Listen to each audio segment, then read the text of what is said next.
Hey everybody, this is Dust for Dusted on Gaming with episode number 5, match number 2. However, it's kind of like -1 because we're still not playing in the league yet. We're going to try at least one more match here in the practice rounds before I start jamming games in the league. I want to get you guys some more content. I want to play practice with decks a little bit before we head into leagues, especially when we're shifting, cards around. This particular version, we're shifting around like Sleight of Hand, Splitting Pteramander, and Crackling Drake. We're not playing Chart, of course, like we did last time, so wanted to give it a couple practice games before we headed into the main event, so to speak. And as a friendly reminder, if you're new to the channel, please consider subscribing, giving us a thumbs up, and leaving us a constructive comment down below. I want to say a special thanks to everybody as we're closing in on 500 subscribers. It's really encouraging seeing the channel grow. The new formatting with the daily episodic modern decks seems to be kind of a hit, so we're going to continue to push content out. And with the decks you guys like, we're going to be doing Arclight Phoenix, we're going to be doing Burn. We still need to get back into playing some Shadow, a little bit more Jeskai. I have another spicy meatball here coming up that's been kind of popping up a little bit here and there. We'll see how the reception is to the deck and how it performs, but that not going to spoil that too much further, but that'll be coming here in the next couple days. But let's get into the matches here. But friendlier, just the usual Izzet Thoroughfare with 2 Pteramander and 2 Crackling Drake as your third threat beyond Thing in the Ice and Arclight Phoenix. This deck's playing Sleight of Hand over Opt. I'm not quite sure how I feel about that yet. 4 Serum Visions, 4 Thought Scour, 4 Faithless Looting, usual fare for the deck. Manamorphose to help cantrip through your deck, also to flip your Thing in the Ice, get your Arclight Phoenixes back, make your Crackling Drakes enormously large.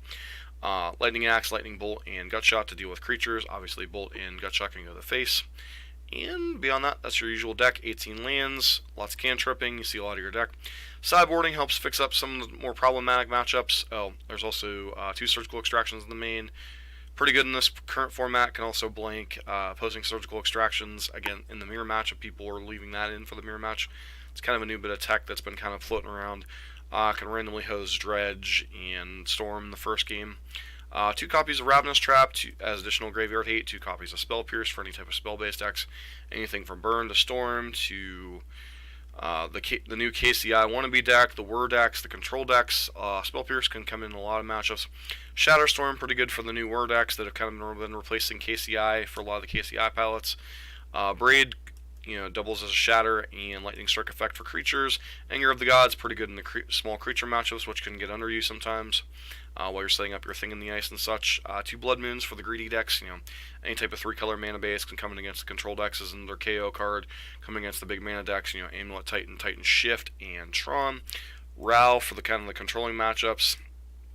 I wouldn't be opposed to like a 1-1 split on Ral and Karanos, but it's possible that just 2 Ral is correct, and then 2 Dragon's Claw for the Burn and Mono Red Arclight decks, which can be a bit tricky. So we're going to head into match number 2. We've already played 1 match in the practice rooms against Elves, and our Elves opponent was kind of complaining, but I honestly thought it was really good practice to play against another creature-based deck. This hand is... wow. I guess we keep this hand because it could be anything, but this does feel like too many lands. Obviously, a Faithless Looting would be really nice to kind of... ooh, ad nauseam. Okay.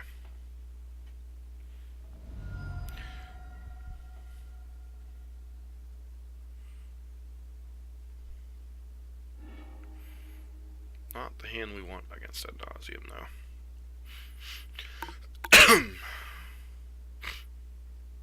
Remove that upkeep stop here.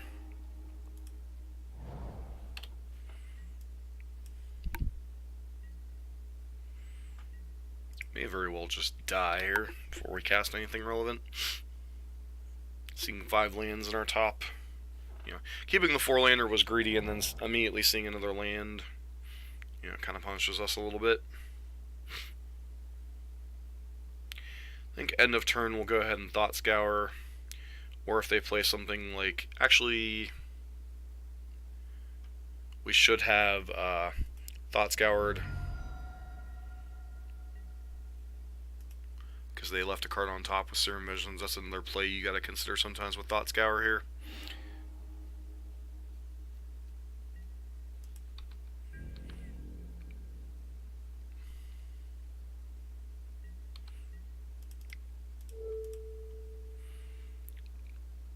we go. Oh, of course, we flip a Crackling Drake in the graveyard. Draw another Crackling Drake.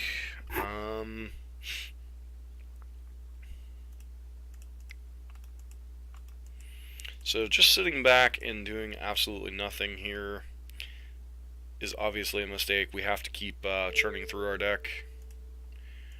Blue.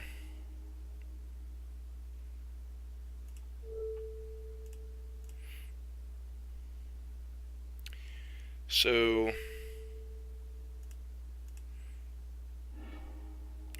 I'm going to go for a very low percentage Hail Mary play. I'm going to Thought Scour our opponent and hope we hit an Nasueam.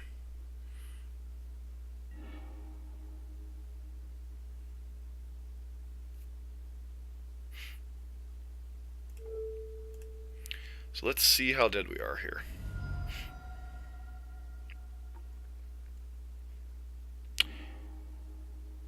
So they have both Mystical Teachings and Spoils of the Vault.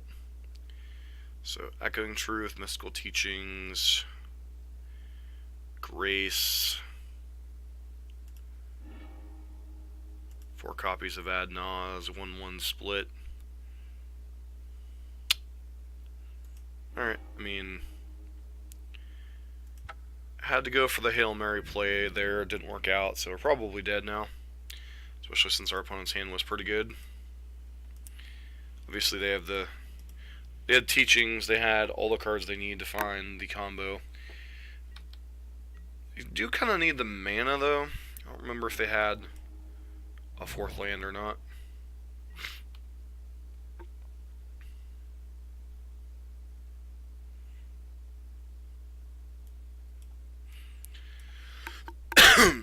I know when I used to play Ad Nauseam, it was like 3 Spoils of the Vault and 4 Ad Nauseam and 4 of the rest of your cards. I suppose the split makes some sense. Dear Lord, we need to stop drawing lands. Like I said though, this was my fault for keeping a very, very terrible keep. I mean, I guess we take Arclight Phoenix here. I mean, Crackling Drake's fine, but they have Echoing Truth to buy themselves time if they even need it. So, we're kind of...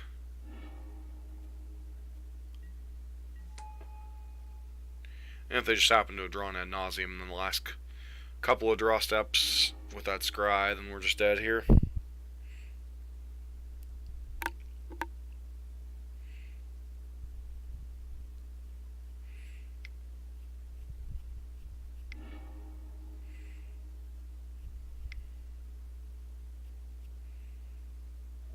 Yep.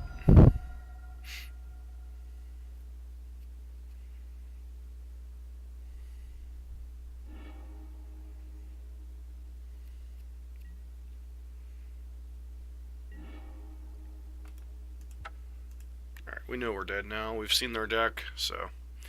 On to sideboarding. Blood Moon can be reasonable. Braid can be reasonable. Spell Pierce is pretty good. Lightning Axe is obviously pretty terrible.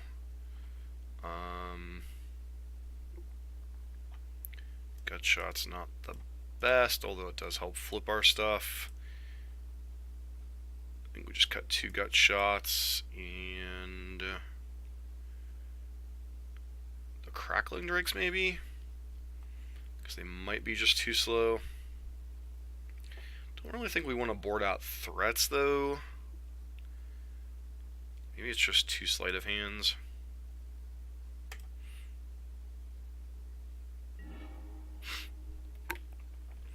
Ad Nauseam is obviously one of the rougher matchups. We did get a little bit lucky to beat it in the last league we played, but this is a pretty easy mulligan.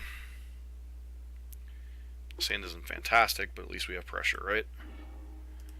I'll put that to the bottom.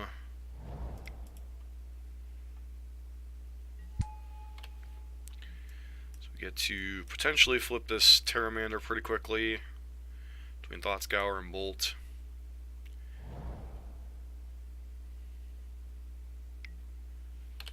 there's a Serum Visions. So we gotta watch with what they do with Serum Visions here. Okay, one card on top, one card on bottom. So now we have a decision to make. Do we want to Thought Scour them? I think Thought Scouring them might just be too cute. I mean, they did keep one card on top, but I don't know if that's enough to make or break. Like, if we had Surgical to pair with it, I might do it just to open up the possibility of killing them quickly, but I think, or getting the combo if they happen to have left an Ad Nauseam on top. I think I'm just going to run out Thing in the Ice and then try to chain off spells next turn. Faster the clock we get into play, the better off we are.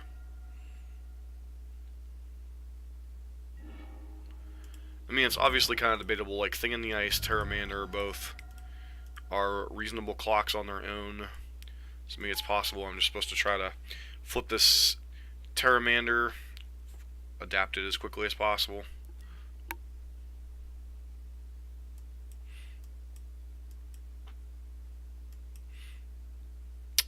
What shall we do? Alright, so what are you doing, friend? Absolutely nothing. Alright.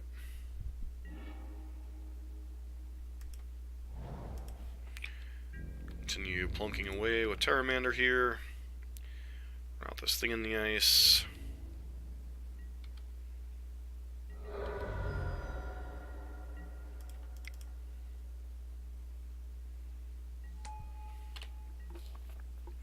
So we'll Bolt or Thought Scour at end of turn.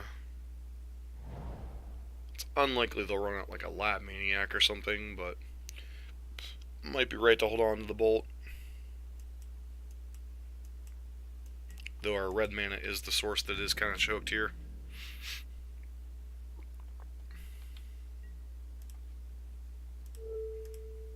This Pteramander is not flipping anytime soon, unfortunately.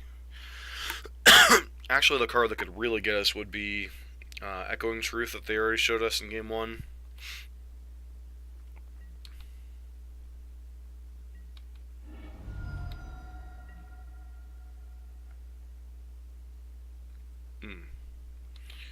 Well,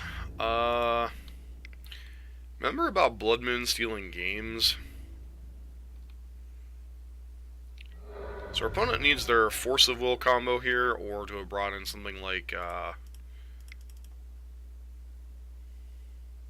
their Force of Will combo being Pact of Negation plus Angel's Grace.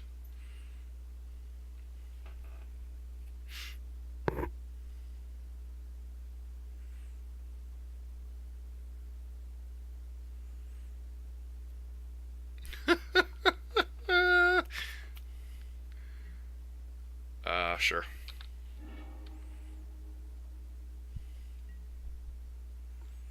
Not sure why they wouldn't do that to Blood Moon, but, you know, whatevs.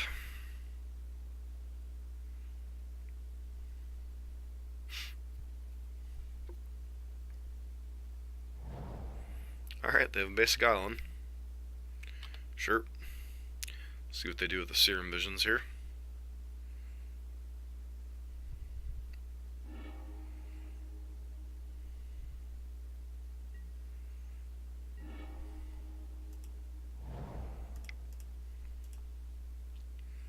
Could deploy both these Thing in the Ices here, but I think I'm just going to Thought Scour my opponent. Take away whatever the card there was that they wanted. It's probably a basic land or like a... Alright, now we're starting to cook a little bit.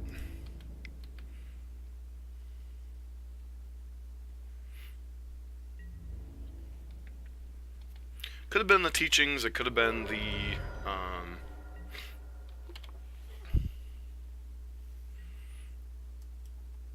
sleight of hand. Either card probably would have been fine for them. Yep, and their Serum Visions.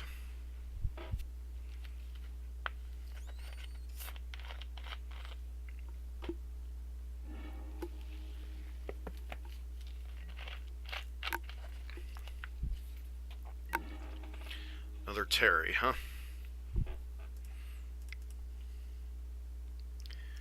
Turn out thing in the ice.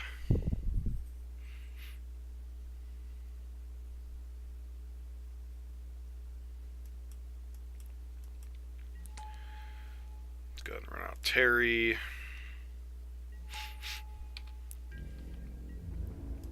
The only thing that's scary is we have such a slow clock right now.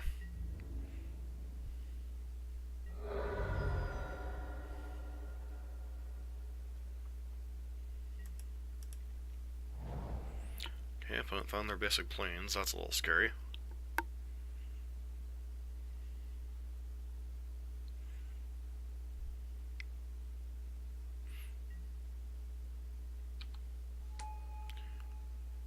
Sure.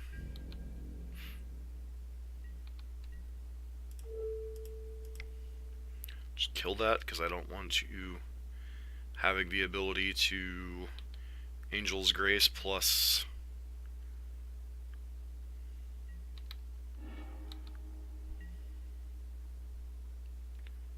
So this costs 4 and a blue right now. May just beat them with anemic Drake beats here.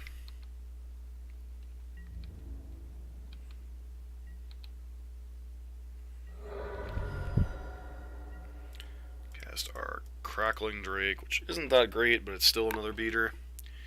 Still another card.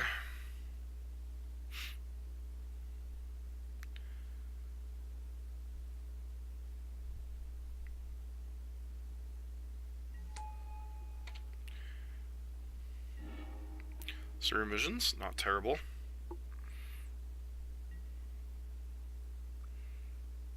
So if we hit a land, I think they're dead here.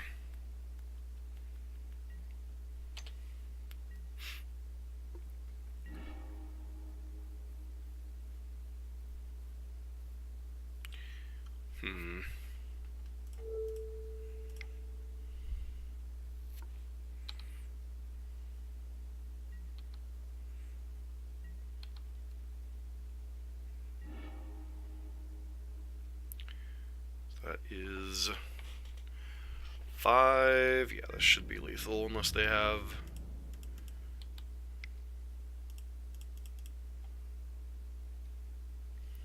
Grace.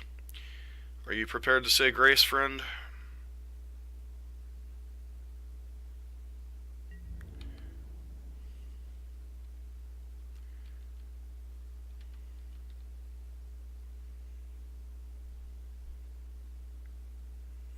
Alright, on the sideboarding.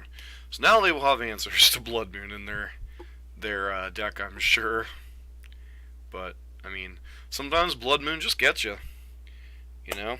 It's a card you have to be cognizant of these Drake's decks. I'm honestly surprised it took them so long to start playing the card as a 2-of in the sideboard. It's just such a brutal card for these blue-red decks to have at their disposal in so many matchups. Like I said, we do get a little bit lucky. I honestly think Nasueam's really well positioned in the current meta. Seems like it has a decent Drake's matchup. It has a good burn matchup. It's pretty good against Titan Shift. It's pretty good against Dredge. You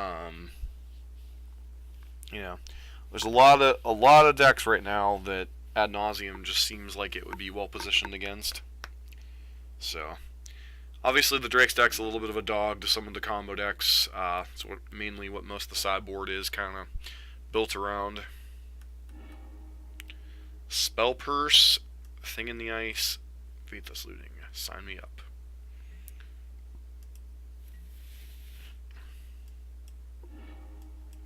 Lotus Bloom. Means we're on the clock.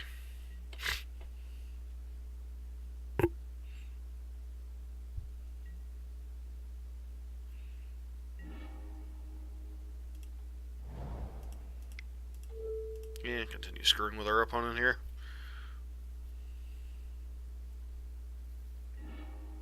Ooh, it was an Ad Nauseam. Nice! Nice. So if we find a surgical extraction, we could potentially punk them here. Still think we're supposed to run out the...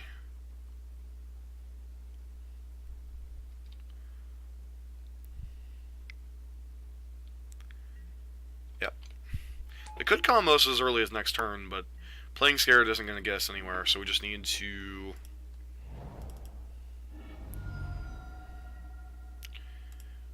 get this thing in the ice down, and then we'll hold up Spell Pierce from there.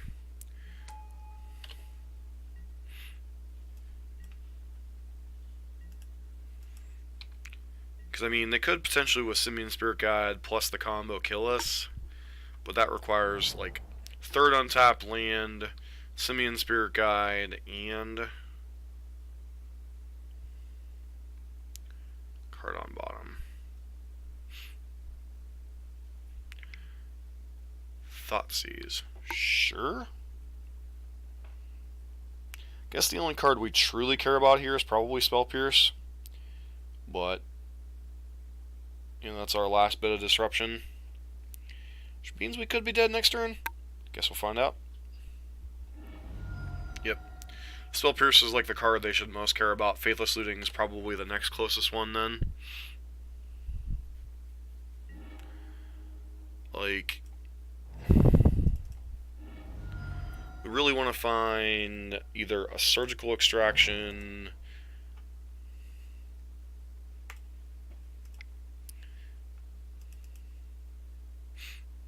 another Spell Pierce, you know, something along those lines.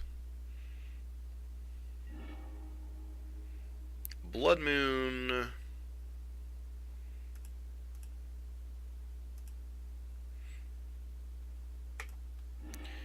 Blood Moon's fine, but they have the ability to combo through Blood Moon now, so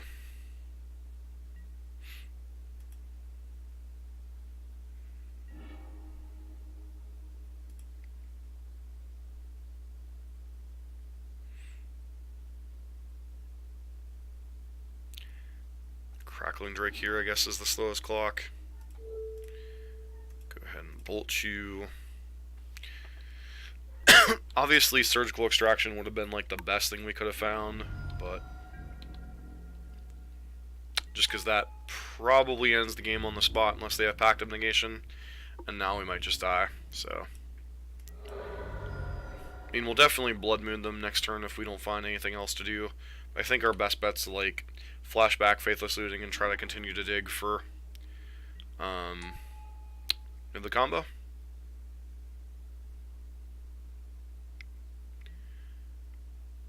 I'm gonna say, I think we screwed them up with the Ad Nauseam here.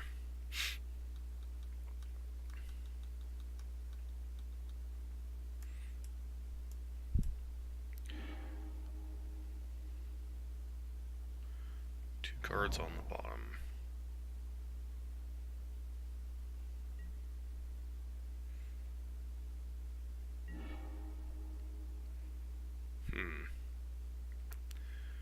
Well then. That's a combo. Over a couple of turns, anyway.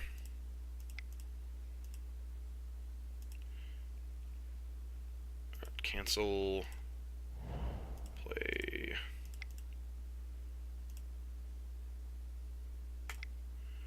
Blood Moon.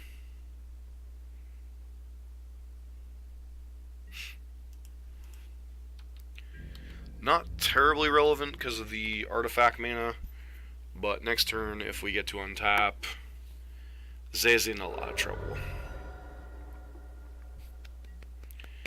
Am I dead? Am I dead? Doesn't look like it. So 5.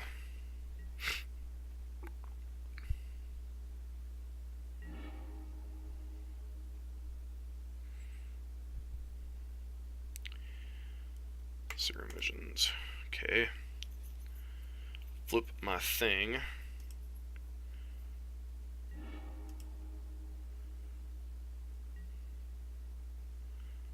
Lightning bolts.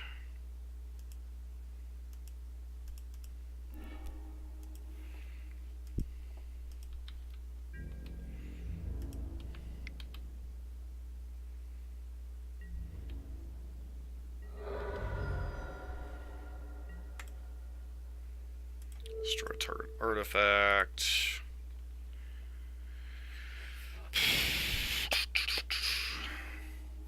Alright. Looks like we might actually have gotten there.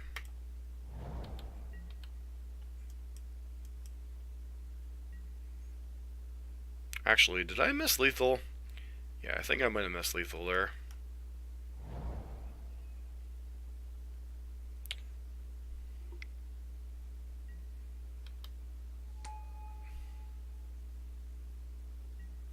So I could have played Spire Bluff Canal untapped with Blood Moon in play and then Arclight Phoenixed. GG's.